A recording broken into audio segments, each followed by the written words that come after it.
네, 오늘 요한복음 21장 너무나도 유명한 말씀이죠.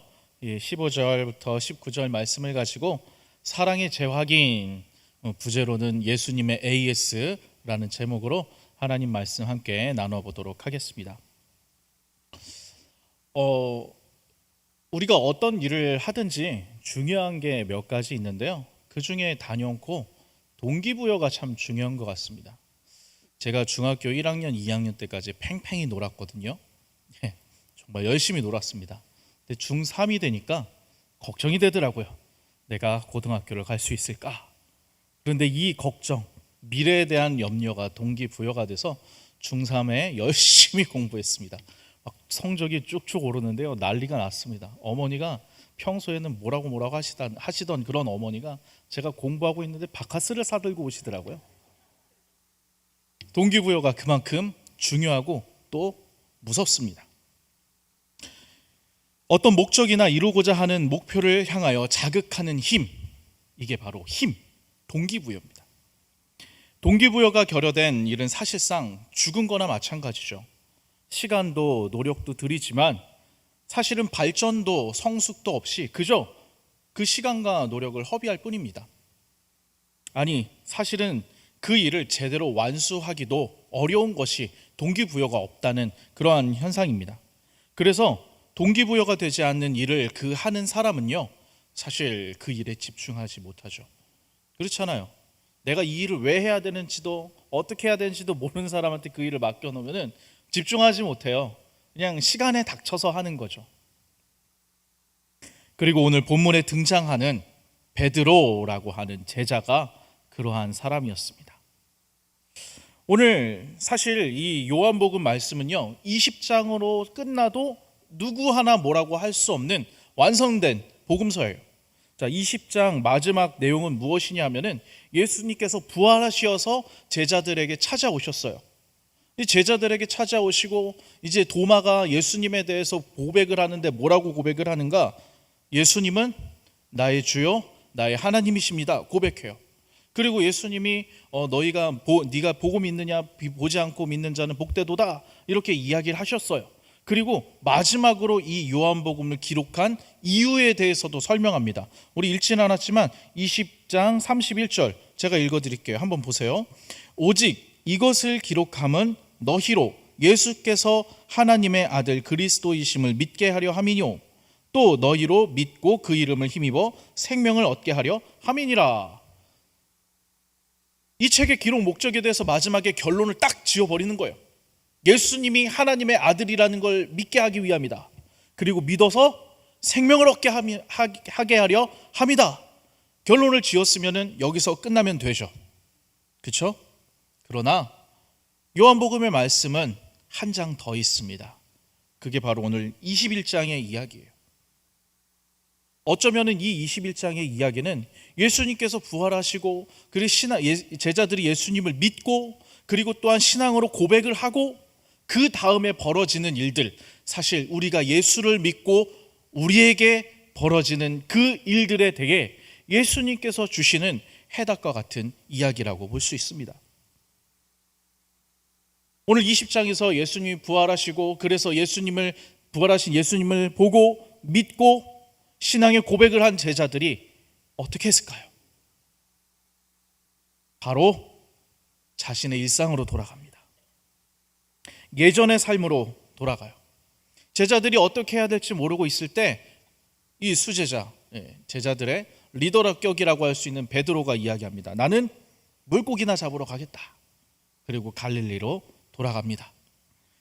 다른 제자들도 베드로를 따라갔어요. 그런데 그런 제자들에게 예수님께서 다시 나타나십니다. 밤새도록 물고기를 잡지 못했던 제자들에게 이쪽으로 그물을 내려라 그래서 이 물고기를 많이 잡고 그제서야 제자들이 예수님인 줄 알고 다가가 예수님을 맞이한 다음에 그 잡은 물고기로 아침 식사를 하고 있었습니다. 그때 예수님께서 베드로에게 기습적으로 질문하십니다. 그 예수님의 질문은 무엇입니까? 15절 전반부에 이렇게 이야기하시죠. 요한의 아들 시몬아, 네가 이 사람들보다 나를 더 사랑하느냐? 이 질문은요, 이 베드로가 예전에 예수님께 했었던 이야기를 다시 한번 상기하게 하는, 생각하게 하는 질문이었어요. 예수님께서 자신이 대제사장들과 사두개인과 바리새인들에게 잡혀서 죽임을 당할 것에 대해 이야기하셨을 때 베드로가 뭐라고 얘기합니까? 모두가, 여기 있는 모두가 주님을 버릴지라도 나는 그렇지 않습니다. 그런데 결과는 어떠합니까? 우리는 너무나도 익히 잘 알고 있죠? 베드로는 예수님의 목전에서 예수님을 3번 부인합니다. 그런 베드로가 15절 후반부에 대답을 하죠. 뭐라고요? 내가 주님을 사랑한다고. 주님 그러하나이다. 내가 주님을 사랑하는 줄 주께서 아시나이다.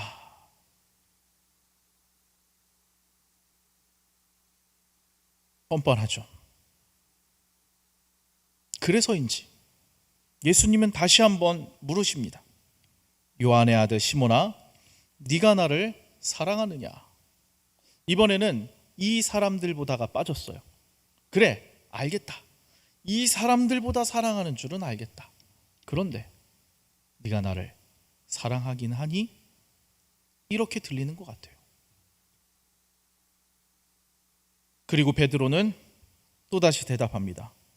16절에 주님, 주님, 내가 주님을 사랑하는 줄 주께서 아시나이다. 똑같이 대답해요. 내가 주님을 사랑합니다. 이 얼마나 뻔뻔합니까? 얼마나 염치가 없다고 여겨지겠습니까? 그러나 분명한 것은 베드로의 이 사랑 고백은 진심이었다는 거예요. 뻔뻔하고 염치 없어도 이 고백은 사실이라는 거예요. 이게 베드로의 마음이었던 거예요. 그런 베드로에게 예수님께서 3번째로 질문하십니다. 똑같죠. 요한의 아들 시몬아, 내가 나를 사랑하느냐? 여러분, 같은 질문을 3번에서 반복해 받았다고 한다면 여러분은 어떤 마음이시겠습니까? 예를 들어 볼까요? 지금도 저기 잠옷실에 있는데 제 아내가 하루는 저한테 이렇게 물어보는 거예요. 당신 나 사랑해? 전 첫 번째 대답은 당연하게 자신 있게 말할 수 있죠. 그래, 내가 당신을 사랑하지. 나의 사랑하는 자야. 나의 어여쁜 자야. 이렇게 대답할 수 있을 것 같아요. 근데 그 다음에 대답하자마자 또 물어보는 거예요. 당신 나 사랑해? 2번째도 좀 이상하긴 하지만 사랑하지. 대답할 수 있습니다. 그런데 그 대답을 듣자마자 아내가 또 물어보는 거예요. 당신 나 사랑해? 겉으로는 아무렇지도 않게 즉각적으로 막 0.1초 만에 당연히 사랑하지 라고 얘기하면서 속으로는 무슨 생각이 들까요? 내가 뭐 잘못했나? 뭐지? 그런 생각이 안 들겠습니까? 걱정이 되고 염려가 될 거예요. 무언가 내가 하지 않았던 일들까지도 막, 내가 예전에 혹시 내가 잊고 있었던 일들까지도 막 기억해내려고 막 발버둥을 칠 거예요. 그리고 베드로도 마찬가지였던 것 같아요. 오늘 17절에 보면은 베드로가 대답을 하는데 그 앞에 베드로의 심정에 대해서 이렇게 나옵니다. 근심하며.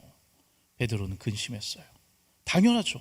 예수님께서 내가 그렇습니다 주님, 내가 주님을 사랑하는 것 예수님도 알고 계시지 않습니까? 이렇게 대답했는데 예수님이 3번째로 또 물어보시는 거예요. 그러니 근심이 될 수밖에 없죠. 더군다나 베드로는 어떠했습니까? 나는 다른 제자들과 다르다고 예수님 앞에서 호언장담하고 예수님이 잡히시어 중상모략과 욕설과 비방과 치욕과 폭행을 당하시는 그때에 나는 저 사람을 알지 못한다고 3번이나 부인했던 사람입니다. 그리고 그것에 대해서 예수님은 이미 예언해 주셨던 거예요. 누가복음에서는 예수님께 이 베드로가 난 예수를 모른다라고 얘기하는 3번째 그 부인했을 때 예수님과 눈이 마주쳤다고 기록하고 있습니다. 이 사람들은 몰라도 나만은 이라고 얘기했던 호언장담했던 베드로는 예수님의 눈앞에서 배신자로 전락했다는 거예요. 그러나 그렇다고 해서 베드로가 예수님을 사랑합니다라고 했던 이 대답은 거짓이었을까요? 그건 아니지 않습니까?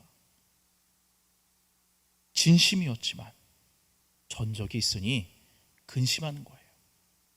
진심이었지만 자기가 했던 일이 있으니 근심이 되는 거예요. 그러나 사실 이 세 번의 질문과 대답은 베드로에게만 주신 것은 아니었습니다. 그 자리에 누구도 있었어요? 제자들이, 다른 제자들도 있었잖아요. 그런데 이 제자들이 베드로가 했던 그 말, 그리고 베드로가 예수님 앞에서 어떻게 했는지, 예수님이 폭행을 당하시고 비방과 중상모략과 어려움을 당하시는 그때에 베드로가 어떻게 했는지 제자들도 알고 있었잖아요. 그런데 이 제자들은 어떤 사람들이에요? 예수님이 잡히시던 밤, 십자가에 달리시던 그날 밤, 베드로보다 먼저 도망친 사람들이에요. 그러니 이 질문은 베드로 한 사람에게만 주신 질문이 아니라 그 자리에 있는 모든 제자들에게 주신 질문인 거죠. 그리고 베드로의 이 사랑 고백 또한 베드로만의 고백이 아니요, 그 자리에 있었던 제자들의 고백이기도 했습니다. 이 세 번의 질문이었지만 결론은 동일합니다. 베드로는 예수님을 사랑했다는 거예요. 그 대답을 들으신 예수님은 뭐라고 말씀하세요? 내 양, 예수님의 양을 먹이고 치라, 보살피라고 말씀하셨습니다. 예수님께서는 어떤 의도로 베드로와 이 제자들에게 이런 말씀을 하셨을까요? 도대체 예수님은 왜 굳이 거기까지 찾아오셔서 베드로에게, 제자들에게 이런 질문과 대답을 하게 만드셨을까요? 지금 제자들의 상황은 어떠합니까? 사실 20장에서 제자들은 이미 부활하신 예수 그리스도를 만났어요. 이미 예수님의 부활을 알았어요. 보았어요. 그리고 도마가 그러했듯이 예수님은 나의 주이시고 나의 하나님이십니다 고백했어요. 예수를 믿었어요. 그렇다면 이 제자들에게 남겨진 일은 무엇입니까? 이것을 전해야죠. 나가서 전해야 됩니다. 너희가 죽인 이 예수가 다시 살아났다. 너희가 부정했던 이 예수가 사실은 하나님의 아들이었다. 고백하고 또한 그것에 대해서 증언해야 되죠. 그러나 오늘 예수님의 부활을 마주하고 예수님을 하나님이라고 고백한 이들의 실태는 어떠합니까? 자신들의 일상으로, 예전의 삶의 모습으로 돌아갔다는 거예요. 마치 부활이 없었던 것처럼, 마치 예수님을 믿지 않았던 때처럼 돌아갔다는 거예요. 그런 제자들에게 예수님이 나타나시어서 질문하고 대답하게 만드시는 거예요. 예수님의 반응은 어떠합니까? 보통의 선생이라면 그토록 가르쳤음에도 사명감이라고는 전혀 찾아볼 수 없는 이 제자들을 혼내고 때로는 질책하고, 그래서 너희는 이렇게 해야 된다 라고 명령하셨을 것 같아요. 조금 더 인격적인 선생님이라면 왜 그랬는지 이유를 듣고 또 잘 타일러서 해야 할 일을 알려줬을 거예요. 그러나 예수님은 어떻게 하십니까? 그들에게 찾아오십니다. 부활을 목격하고 예수님을 하나님으로 고백한, 그러나 예전의 삶으로 돌아간 제자들에게 찾아가셔서 그들에게 질문하시는 거예요. 네가 나를 사랑하느냐? 예수님께서 제자들에게 바라신 것은 무엇이었을까요? 복음의 증인이 되는 것, 하나님 나라를 살아가는 것 맞습니다. 그러나 그러기 위해서 제자들에게 있어야 할 것이 있다는 거예요. 그것은 바로 사랑입니다. 예수님이 바라셨던 것은 이것이에요. 사랑이요. 요한복음 초두에 예수님께서는 이렇게 말씀하십니다. 하나님이 세상을 이처럼 사랑하사 독생자를 주셨으니. 하나님께서 이 세상을 구원하신 그 동기가, 하나님의 그 구원의 사역의 동기가 무엇이라고 이야기하셨어요? 사랑이요. 그렇다면 제자들이 그 하나님 나라를 위해 복음의 증인이 되는 동기도 무엇이 되어야 합니까? 사랑이요. 그래서 예수님께서는 어째서 일하지 않냐? 어째서 나아가서 복음을 전하지 않냐? 라고 책망하시고 그들을 다그치시는 것이 아니라 도리어 나를 사랑하느냐 물으시는 거예요. 왜냐하면 우리의 모든 신앙의 삶의 동기는, 우리의 증인됨의 동기는 사랑에 있기 때문이에요. 다른 그 어떤 것들이 아니라 사랑에 있어야 하기 때문이에요. 소명은 사랑으로부터 시작됩니다. 예수님께서는 베드로가 처음 예수님을 만나 사람을 낚는 어부라는 소명을 받았던 그 자리에서, 그리고 똑같은 상황, 밤새도록 고기를 잡으려고 했지만 잡지 못하는 그 상황 속에서 예수님의 말씀대로 했더니 고기를 잡았던 그때로 돌아가게 하시어 사랑을 질문하십니다. 무슨 말이냐? 예수님을 향한 베드로의 사랑을 재확인시키시는 거예요. 비록 그가 예수님을 배반했어도, 그래서 실패하고 좌절하고 낭망하고 자기 자신에게 실망해서 나는 도저히 염치가 없어서, 내 자신에게 실망해서 아무것도 할 수 없다 여길지라도, 아니 예수님 만나기 이전의 삶으로 돌아갔을지라도 그에게 찾아오시는 거예요. 다시 한번, 자, 내가 예수님을 사랑하지. 맞아, 내가 예수님을 사랑했지. 그 사실을 기억하도록, 그리고 그 사랑의 마음의 끝으로 자연스럽게 일어나는 것이 내 양을 치고, 예수님의 양을 치고 예수님의 양을 먹이는 거예요. 그렇게 베드로가 사랑을 재확인한 후에야 예수님은 이렇게 말씀하십니다. 19절 마지막에 나를 따르라. 누가 예수님을 따를 수 있습니까? 예수님을 사랑하는 사람이요. 실패로, 좌절로, 자신에 대한 실망으로 소명을 잃어버린, 사명에 지쳐버린 제자들에게 예수님은 찾아오셔서 그들의 마음을 만지십니다. 다시 한번 확인할 수 있는 기회를 주십니다. 예수님의 사랑으로 예수님의 사랑을 재확인시키시는 거예요. 그제야 예수님은 베드로에게 나를 따르라 말씀하시는 거예요. 그제야 제자들은 복음을 들고 세상에 나아갈 수 있게 되는 거예요. 우리도 마찬가지입니다. 사랑하는 성도 여러분, 우리가 때로 우리에게 주신 소명이, 사명이 내게 짐처럼 여겨질 때가 있습니다. 심지어 내가 예수를 믿는 것이 확실함에도 불구하고 오늘 베드로와 제자들처럼 예수 믿기 이전의 삶으로 돌아가는 그런 비참함에 놓여 있을 수도 있습니다. 그게 죄인된 우리의 본성이에요.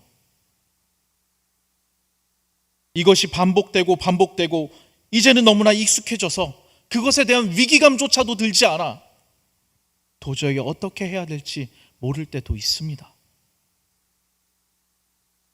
그럴 때 예수님께서는 우리를 내버려 두지 아니하시고 우리에게 찾아오십니다. 소명의 저리를 떠나 살아가는 제자들을 책망하시거나 사명을 가볍게 여기며 자신의 삶을 살아가는 제자들을 탓하시거나 하지 아니하시고 우리들에게 부드러운 음성으로 질문하시는 거예요. 네가 나를 사랑하느냐? 네가 나를 사랑하느냐? 네가 나를 사랑하느냐?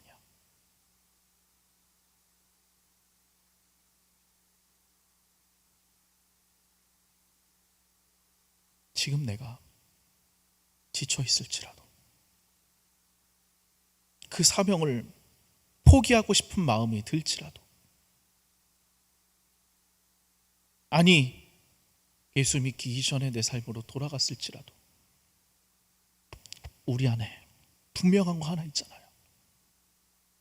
예수님 사랑하시잖아요.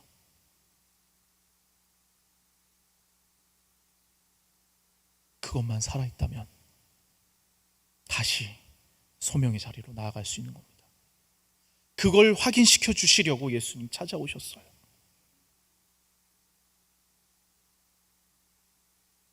사실 베드로의 대답한 것처럼 예수님께서는 그 답을 다 아심에도 불구하고 베드로의 그 마음을 분명히 아셨음에도 불구하고 찾아오셔서 질문하시는 거예요.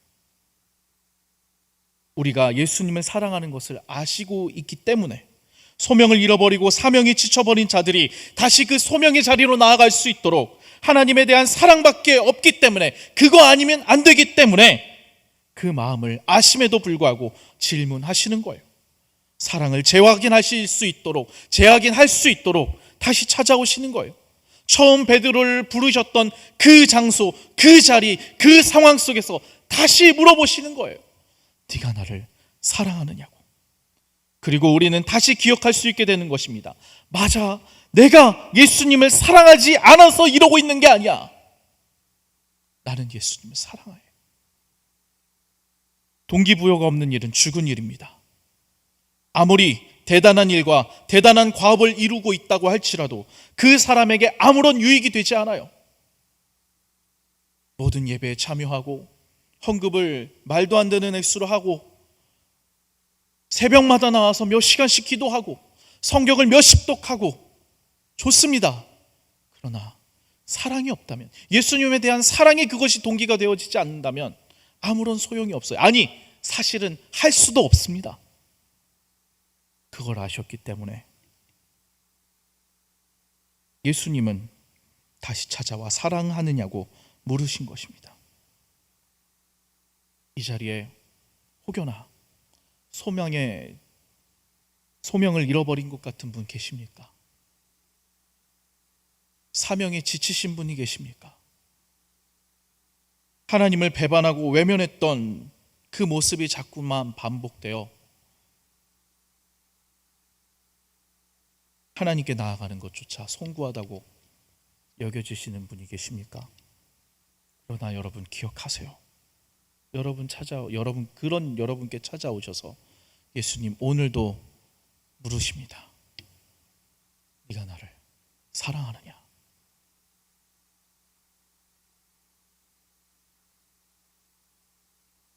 그리고 여러분 안에 그 대답 후에 예수님 말씀하십니다. 나를 따르라. 부디 오늘 말씀을 들은 저와 여러분이